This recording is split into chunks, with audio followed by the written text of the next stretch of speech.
ನಮಸ್ಕಾರ ಸ್ನೇಹಿತರೆ. ಟೀಮ್ ಇಂಡಿಯಾದಲ್ಲಿ ಕೆಲವರಿಗೆ ಚಿನ್ನದಂಥ ಅವಕಾಶ ಸಿಕ್ಕಿದ್ರೆ ಇನ್ನು ಕೆಲವರು ಒಂದೇ ಒಂದು ಅವಕಾಶಕ್ಕಾಗಿ ಕಾಯ್ತಾ ಇದ್ದಾರೆ.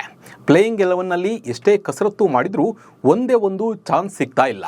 ಅದರಲ್ಲೂ ಕುಲ್ದೀಪ್ ಯಾದವ್ಗೆ ಟೀಮ್ ಇಂಡಿಯಾದ ಬಾಗಿಲು ಕಂಪ್ಲೀಟ್ ಬಂದ್ ಆದಂತೆ ಕಾಣ್ತಾ ಇದೆ. ನಾನು ಹೇಳಿದ್ದೇ ನಡಿಬೇಕು ಅನ್ನೋ ಗಂಭೀರ್ ಅವರ ಹಠ ಮತ್ತು ಆಲ್ರೌಂಡರ್ ವ್ಯಾಮೋಹಕ್ಕೆ ಕುಲ್ದೀಪ್ ಯಾದವ್ ಅವರ ಕರಿಯರ್ ಎಂಡ್ ಆಗೋ ಹಂತಕ್ಕೆ ಬಂದು ನಿಂತಿದೆ.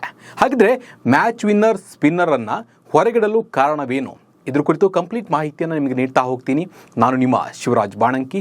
ನೀವು ಸುದ್ದಿಯಾನದ ಸಬ್ಸ್ಕ್ರೈಬರ್ ಆಗೋದನ್ನು ಮರಿಬೇಡಿ. ಕುಲ್ದೀಪ್ ಯಾದವ್ ಬೌಲಿಂಗ್ನಲ್ಲಿ ಭಾರತದ ಬ್ರಹ್ಮಾಸ್ತ್ರ. ಬೌಲಿಂಗ್ನಲ್ಲಿ ಬಿಗ್ ಬ್ರೇಕ್ ಥ್ರೂಗಳನ್ನೇ ತಂದುಕೊಟ್ಟವರು ಇವರು. ಸ್ಪಿನ್ನರ್ ಆಗಿ ಟೀಮ್ ಇಂಡಿಯಾಗೆ ದೊಡ್ಡ ಗೆಲುವನ್ನು ಇವರು ತಂದುಕೊಟ್ಟಿದ್ದಾರೆ. ಆದರೆ ಈಗ ಟೀಮ್ ಇಂಡಿಯಾದ ಗೇಟ್ ಕುಲ್ದೀಪ್ ಯಾದವ್ಗೆ ಕಂಪ್ಲೀಟ್ ಕ್ಲೋಸ್ ಆದಂತೆ ಕಾಣ್ತಾ ಇದೆ. ಈ ಸ್ಪಿನ್ನರ್ಗೆ ಚಾನ್ಸ್ ಸಿಗದೇ ಇರೋದಕ್ಕೆ ಕಾರಣ ಆಲ್ರೌಂಡರ್ ಏನು ಮಾಡಿದ್ರು ಅಂತ ನೀವು ಕೇಳಿದರೆ ಅದಕ್ಕೆ ಉತ್ತರ ಗೌತಮ್ ಗಂಭೀರ್. ಹೌದು, ಗೌತಮ್ ಗಂಭೀರ್ಗೆ ಅದೇನಾಗಿದೆಯೋ ಗೊತ್ತಿಲ್ಲ, ಟೀಮ್ ಇಂಡಿಯಾದಲ್ಲಿ ಆಲ್ರೌಂಡರೇ ಇರಬೇಕು ಅಂತ ಬೌಲರ್ಗಳ ಭವಿಷ್ಯದ ಜೊತೆ ಚೆಲ್ಲಾಟವನ್ನು ಆಡ್ತಾ ಇದ್ದಾರೆ. ಮುಖ್ಯ ಕೋಚ್ ಗೌತಮ್ ಗಂಭೀರ್ ನೇತೃತ್ವದ ಭಾರತ ತಂಡವು ನಿರಂತರವಾಗಿ ಬ್ಯಾಟಿಂಗಿಗೆ ಹೆಚ್ಚಿನ ಆದ್ಯತೆಯನ್ನು ನೀಡ್ತಾ ಬಂದಿದೆ.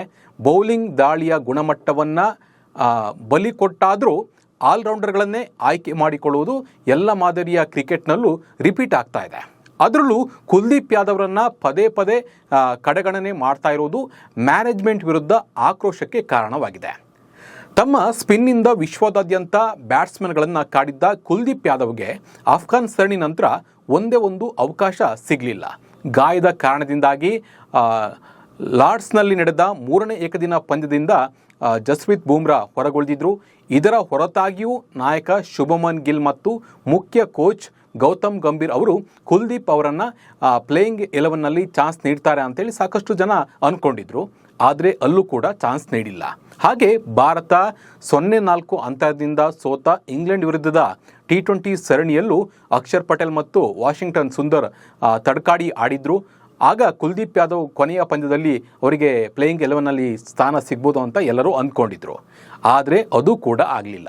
ಟೀಮ್ ಇಂಡಿಯಾದಲ್ಲಿ ಆಲ್ರೌಂಡರ್ ಇರಬೇಕು ಅನ್ನೋ ಕೆಟ್ಟ ಪದ್ಧತಿಯಿಂದ ಕುಲ್ದೀಪ್ ಯಾದವ್ರಂಥ ಸಾಕಷ್ಟು ಜನರ ಕರಿಯರ್ ನಾಶವಾಗ್ತಾ ಇದೆ. ಇನ್ನು ಕುಲ್ದೀಪ್ ಯಾದವ್ ಕ್ರಿಕೆಟ್ನಲ್ಲಿ ಮಾಡಿದ ಸಾಧನೆಯನ್ನು ನೋಡ್ತಾ ಹೋಗೋಣ ಬನ್ನಿ. ಕುಲ್ದೀಪ್ ಯಾದವ್ 3 ಮಾದರಿಯಲ್ಲೂ ಆಡಬಲ್ಲ ಭಾರತದ ಟಾಪ್ ಬೌಲರ್ಗಳಲ್ಲಿ ಒಬ್ಬರು. ಇವರು ಏಕದಿನ ಮಾದರಿಯಲ್ಲಿ ತಮ್ಮನ್ನು ತಾವು ಈಗಾಗಲೇ ಸಾಬೀತುಪಡಿಸಿಕೊಂಡಿದ್ದಾರೆ. 121 ಏಕದಿನ ಪಂದ್ಯಗಳನ್ನಾಡಿರುವ ಇವರು 118 ಇನ್ನಿಂಗ್ಸ್ಗಳಲ್ಲಿ ಬೌಲಿಂಗ್ ಮಾಡಿ 194 ವಿಕೆಟ್ಗಳನ್ನು ಕಬಳಿಸಿದ್ದಾರೆ. ಇನ್ನು 18 ಟೆಸ್ಟ್ ಪಂದ್ಯಗಳನ್ನು ಆಡಿ 79 ವಿಕೆಟ್ಗಳನ್ನು ಕಬಳಿಸಿದ್ದಾರೆ. T20ಯಲ್ಲಿ ಇವರೇನು ಕಳಪೆ ಪ್ರದರ್ಶನ ನೀಡಿಲ್ಲ.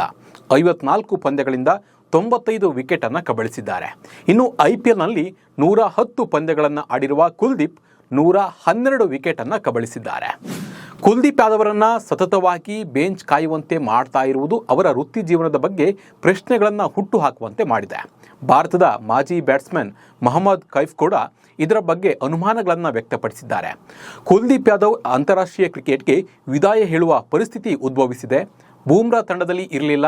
ವಾಷಿಂಗ್ಟನ್ ಸುಂದರ್ ಮತ್ತು ವರುಣ್ ಚಕ್ರವರ್ತಿ ಸಹ ಇರಲಿಲ್ಲ. ಆದರೂ ಕುಲ್ದೀಪ್ಗೆ ಆಡುವ 11ರಲ್ಲಿ ಸ್ಥಾನ ಸಿಕ್ಕಿಲ್ಲ.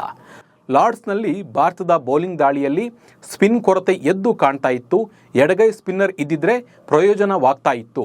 ನೆನಪಿಡಿ, ಅವರು ಅಂದರೆ ಇಲ್ಲಿ ಕುಲ್ದೀಪ್ ಯಾದವ್ 118 ಏಕದಿನ ಪಂದ್ಯಗಳಲ್ಲಿ 194 ವಿಕೆಟ್ಗಳನ್ನು ಪಡೆದಿದ್ದಾರೆ. ಈ ಅತ್ಯುತ್ತಮ ಅಂಕಿ ಅಂಶಗಳನ್ನು ಹೊರತಾಗಿಯೂ ಅವರಿಗೆ ಅವಕಾಶ ಸಿಗಲಿಲ್ಲ ಅಂತ ಹೇಳಿ ಕೈಫ್ ಅವರು ಆಕ್ರೋಶವನ್ನು ಹೊರಹಾಕಿದ್ದಾರೆ. ಕುಲ್ದೀಪ್ ಯಾದವ್ ಕೊನೆಯ ಏಕದಿನ ಪಂದ್ಯ ಅಫ್ಘಾನಿಸ್ತಾನ ವಿರುದ್ಧವಾಗಿತ್ತು. ಅವರು 10 ಓವರ್ಗಳಲ್ಲಿ 42 ರನ್ಗಳನ್ನು ಬಿಟ್ಟುಕೊಟ್ಟಿದ್ರು. ಆದರೆ ಒಂದೇ ಒಂದು ವಿಕೆಟನ್ನು ಪಡೆದಿರಲಿಲ್ಲ.